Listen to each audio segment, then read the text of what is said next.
untuk 10 menit yang pertama yang akan disampaikan oleh guru kita Al-Mukarram Al-Ustaz Ujang Suherman SPDI. Kepadanya al-waqt wal falyatafaddal. Sallu ala Nabi Muhammad.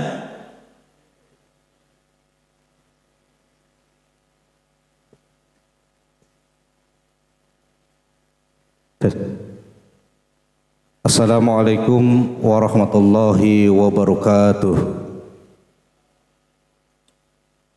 Dagang minyak ke atas bukit, orangnya banyak, yang jawab sedikit. Assalamualaikum warahmatullahi wabarakatuh. Ahlan wa sahlan buat guru kita yang baru sampai, Kiai Haji Oji. Bantuannya guru. Alhamdulillah wa syukru ala nikmatillah, asyhadu an la ilaha illallah wahdahu la syarikalah, wa asyhadu anna sayyidana Muhammadan abduhu wa rasuluhu la nabiyya ba'dah. Allahumma salli wa sallim ala sayyidina Muhammad ibn Abdillah wa ala alihi wa sahbihi wa mawalah, amma ba'du. Qala Allah Ta'ala fi kitabihil aziz, a'udzu billahi minasy syaithanir rajim. Bismillahirrahmanirrahim. Ya ayuhan nas, inna wa'dallahi haqqan, fala taghurrannakumul hayatud dunya wa la yaghurrannakumul ghurur. Shadaqallahul azim. Wallahu a'lamu bimuradih. Rabbi shrah li sadri wa yassir li amri wahlul 'uqdatam min lisani yafqahu qawli waj'alni waziran min ahlika wa nunazzilu minal qur'ani ma huwa shifaa'un wa rahmatul lima fis sudur walhamdulillahi rabbil alamin.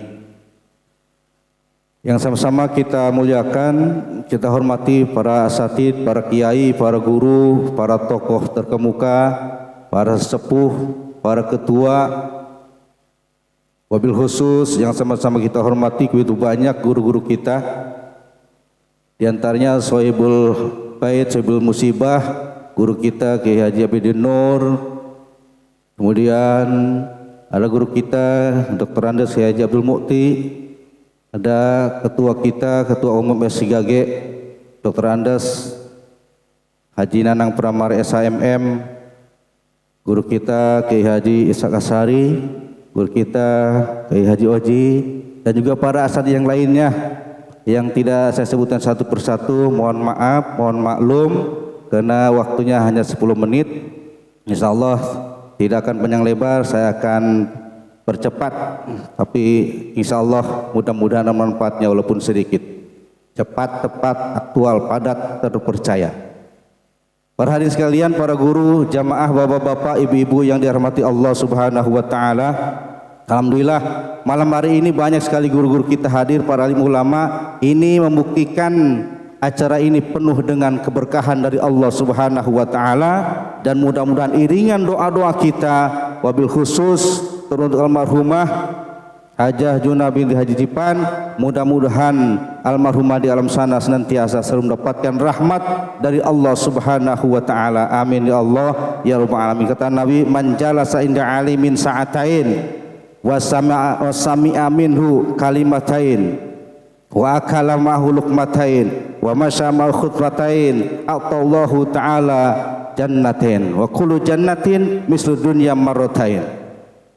Barang siapa yang duduk dengan seorang alim 2 jam, kira ada 2 jam belum nih?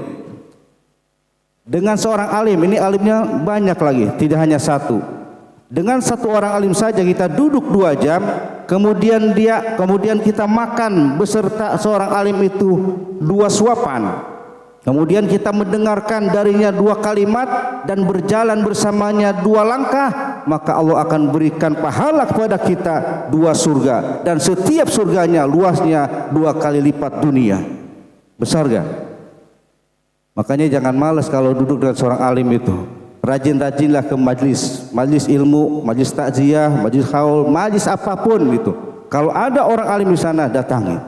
Insya Allah itu akan memberikan keberkahan kepada kita. Allah berikan pahala yang luar biasa kepada kita. Mudah-mudahan kita semua termasuk orang-orang yang mendapatkan keberkahan dan pahala yang biasa dari Allah Subhanahu wa taala. Hadirin kaum muslimin, bapak-bapak, ibu-ibu, para guru yang dirahmati Allah Subhanahu wa taala, malam hari ini kita takziah malam yang ketujuh. Sudah banyak nasihat-nasihat kematian yang disampaikan oleh guru-guru kita. Intinya, ahlan wa sahlan guru kita, penceramah kita sudah tiba, Kiai Haji Fajar Maulana.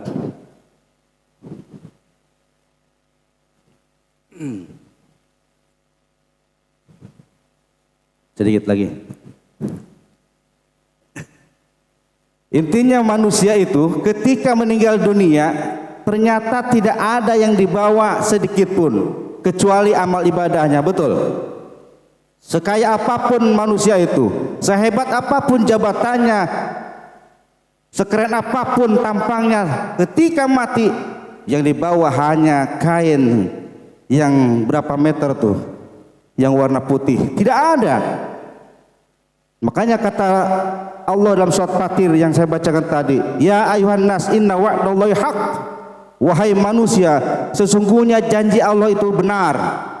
Fala yaghurrannakumul hayatud dunya wala yaghurrannakum billahil ghurur.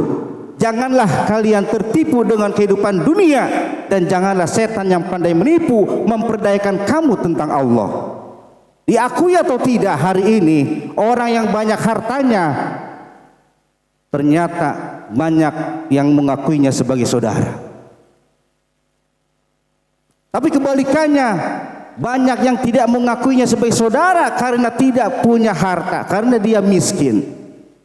Betul nggak? Oleh karena itu jangan tertipu.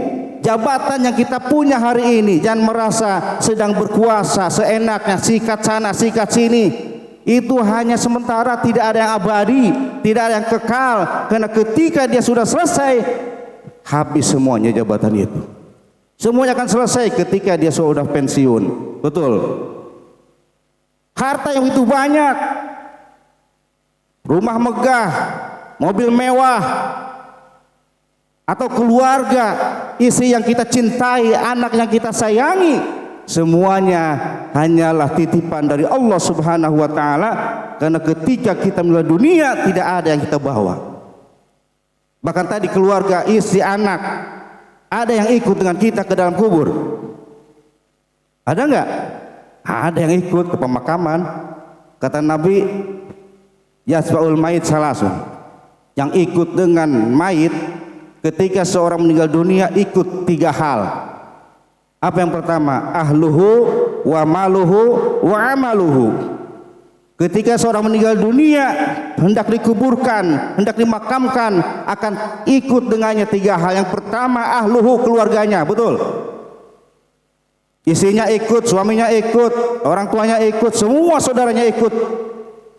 Yang kedua hartanya, ada mobilnya dibawa, motornya dibawa, yang punya sepeda dibawa. Yang ketiga amal perbuatannya ikut. Ya urusnani wa yabqul wahid, tetapi yang 2 akan kembali, tapi akan tetap ikut dalam kubur hanya 1.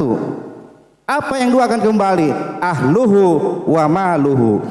Yang pertama keluarganya, ketika seorang meninggal dunia akan dikuburkan ikut. Tadi istrinya ikut, suaminya ikut, keluarga besarnya ikut. Mereka ketika selesai pemakaman kembali lagi, betul gak?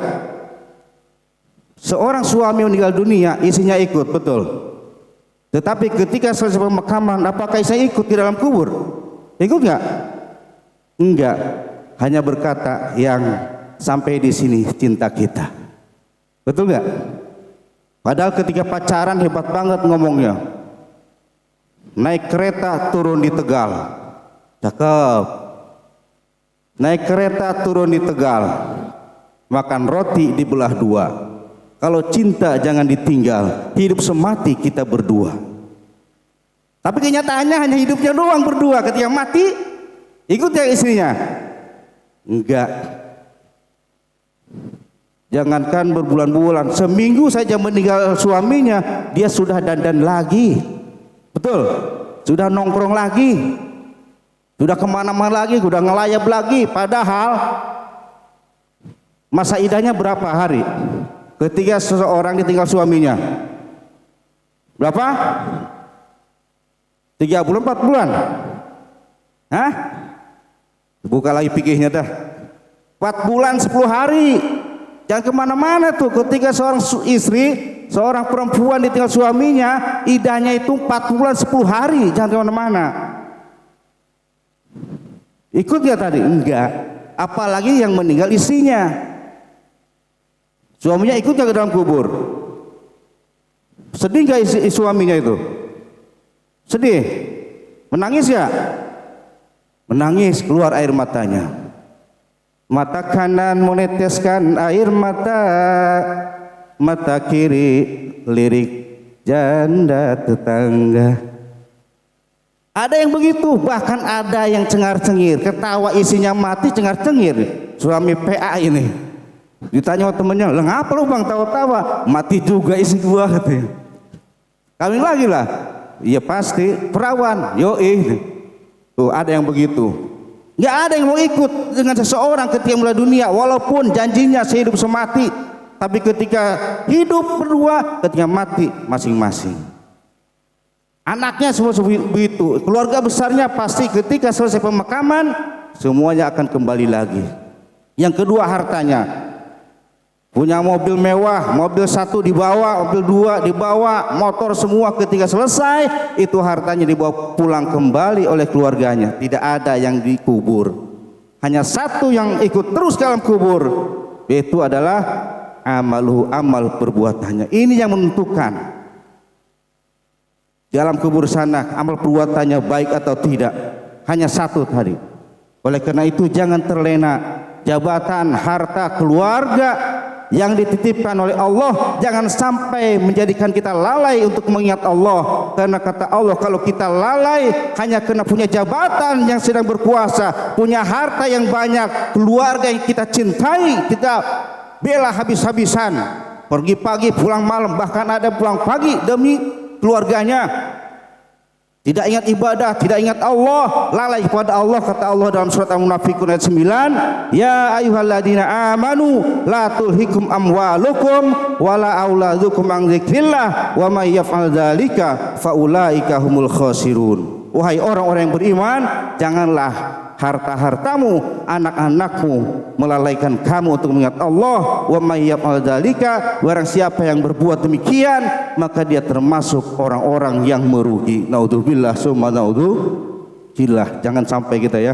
Mudah-mudahan kita di sini tidak ada yang seperti itu. Kita semuanya dekat pada Allah, kita beribadah pada Allah. Harta biarkan saja, bukan tidak boleh kita punya harta, silakan cari harta sebanyak-banyaknya, tapi carilah dengan harta yang benar, jalan yang diridhoi oleh Allah. Karena harta yang kita dapatkan dengan cara yang benar, cara yang diridhoi Allah, insya Allah harta itu akan membawa ketenangan dan keberkahan dalam hidup kita. Dan juga anak istri yang dititipkan pada kita, mudah-mudahan anak istri kita dijadikan anak yang soleh dan solehah yang akan menyelamatkan kita dari dunia sampai akhirat. Sekian, assalamualaikum warahmatullahi wabarakatuh.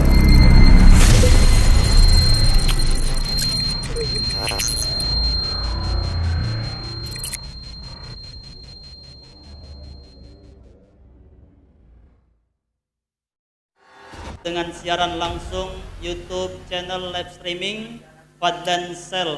Jadi setelah acara nanti bisa ditonton kembali, dilihat kembali di YouTube channel Fadlan Sel, dan jangan lupa untuk like, komen, subscribe untuk membantu siar dakwah agama Allah Subhanahu wa taala.